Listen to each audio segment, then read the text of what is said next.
Hi guys, welcome to my channel. मैं हूं सुधा पटेल और आज हम पढ़ेंगे रदरफोर्ड का परमाणु नाभिकीय मॉडल। रदरफोर्ड के परमाणु नाभिकीय मॉडल को समझने के लिए हमें रदरफोर्ड का प्रकीर्णन प्रयोग पहले समझना होगा। तो चलिए पढ़ते हैं रदरफोर्ड का प्रकीर्णन प्रयोग। सन 1911 में रदरफोर्ड ने पतले स्वर्णपत्र पर तीव्रगामी अल्फा कणों की बौछार की और उन्होंने पाया कि अधिकांश अल्फा कण स्वर्णपत्र के आर पार सीधी रेखा में निकल जाते हैं। कुछ अल्फा कण स्वर्णपत्र से टकराने के पश्चात विभिन्न कोणों पर विचलित हो जाते हैं और बहुत कम अल्फा कण मतलब लगभग 20,000 में से कोई एक बहुत ही कम अल्फा कण स्वर्णपत्र से टकराने के पश्चात अपने पूर्व मार्ग 180 डिग्री में ही वापस लौट आते हैं। इन प्रेक्षणों के आधार पर रदरफोर्ड ने निष्कर्ष निकाला कि जो परमाणु का अधिकांश भाग है वह खोखला एवं आवेशहीन होता है, जिससे अधिकांश अल्फा कण सीधे निकल जाते हैं, मतलब उनमें कोई प्रतिक्रिया नहीं होती है। परमाणु के भीतर एक धनावेशित केंद्र होता है, जिससे धनावेशित अल्फा कण प्रतिकर्षित होकर विभिन्न कोणों में विक्षेपित हो जाते हैं। मतलब इन्होंने बताया कि जो परमाणु होता है उसके भीतर कोई धनावेशित केंद्र होता है, तभी तो जो अल्फा कण क्या होता है, धनावेशित होता है।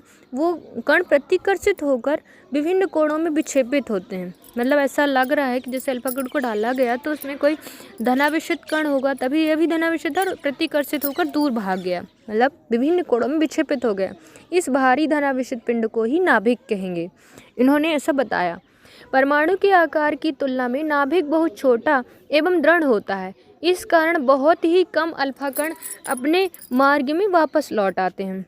रदरफोर्ड ने बताया कि परमाणु के आकार की तुलना में नाभिक बहुत छोटा होता है और मजबूत भी होता है। इसी कारण बहुत ही कम अल्फा कण अपने मार्ग में वापस लौटते हैं, मतलब जहाँ नाभिक होगा वहाँ से वापस ही लौट आएगा। हम इसे इस चित्र में समझते हैं। ये चित्र है हमारा अल्फा कणों का प्रकीर्णन प्रभाव। इसमें रदरफोर्ड ने समझाया ये स्वर्णपत्र हो गया, इसमें ऐसे अल्फा कणों की बौछार की गई। ये देखा ना हमने, कुछ अल्फा कण एकदम सीधा निकल जाते हैं, कुछ थोड़ा सा विचलित होते हैं, कुछ थोड़ा और ज़्यादा विचलित होते हैं और कुछ अल्फा कण, बहुत ही कम अल्फा कण जो होता है वो एकदम वापस लौट आते हैं। इसे रदरफोर्ड ने जो नाभिकीय मॉडल दिया वो इस प्रकार दिया। इस प्रयोग के थ्रू स्वर्णपत्र द्वारा अल्फा कणों के विक्षेपण अध्ययन के आधार पर रदरफोर्ड ने परमाणु का नाभिकीय मॉडल प्रस्तावित किया। इस मॉडल के अनुसार किसी परमाणु का संपूर्ण द्रव्यमान तथा धनात्मक आवेश उसके केंद्र में बहुत ही छोटे स्थान पर केंद्रित है।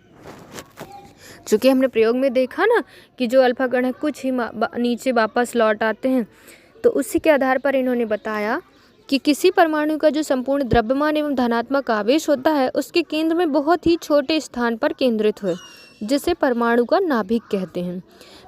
परमाणु के नाभिक की त्रिज्या 10⁻⁻13 सेंटीमीटर तथा परमाणु की त्रिज्या 10⁻⁻8 सेंटीमीटर होती है। अतः नाभिक का आकार परमाणु के आकार का 1/1,00,000वां भाग होता है। विभिन्न परमाणुओं के नाभिक पर स्थित धनावेश का परिमाण अलग अलग हो सकता है।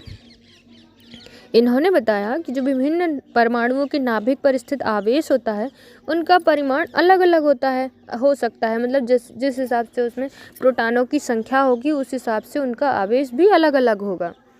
नेक्स्ट बताया, नाभिक के चारों ओर ऋण आवेशित इलेक्ट्रॉन होते हैं जो नाभिक के धन आवेश को संतुलित करते हैं। नेक्स्ट बताया, इलेक्ट्रॉन तीव्र गति से नाभिक के चारों ओर गतिमान रहते हैं।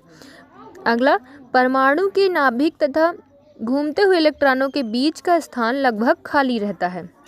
परमाणु का यह मॉडल छोटे परिमाप पर सौर परिवार जैसा प्रतीत होता है, जिससे नाभिक सूर्य की भांति तथा इलेक्ट्रॉन हल्के ग्रहों पृथ्वी, मंगल, शुक्र इन सबकी भांति है। रदरफोर्ड ने जो अपना मॉडल दिया, सौरमंडल से उसकी तुलना की गई कि जिस तरह से सौरमंडल है उसी का छोटा रूप हमारा परमाणु होता है। जैसे सौरमंडल में सूर्य जो होता है सेंटर में होता है, उसी तरह से परमाणु में जो सेंटर में होता है उसका नाभिक होता है। और जैसे सूर्य के चारों ओर अन्य ग्रह चक्कर लगाते हैं, उसी तरह नाभिक के चारों ओर इलेक्ट्रॉन चक्कर लगाते हैं परमाणु में। तो ये रहा रदरफोर्ड का परमाणु नाभिकीय मॉडल। इस तरह से इन्होंने अपना जो परमाणु मॉडल दिया इसे बहुत अच्छे से इन्होंने समझाया। इसमें आपको जो भी समझ में नहीं आया हो, जो भी आपके मन में प्रश्न हो, उन्हें आप कमेंट्स करके पूछ सकते हैं कि आपको क्या दिक्कत हुई है इस परमाणु मॉडल को समझने में। आप कमेंट्स में मेरे से पूछ सकते हैं। आपको यदि वीडियो पसंद आया तो वीडियो को लाइक करें, चैनल को सब्सक्राइब करें, बेल आइकन को प्रेस करें। Thanks for watching.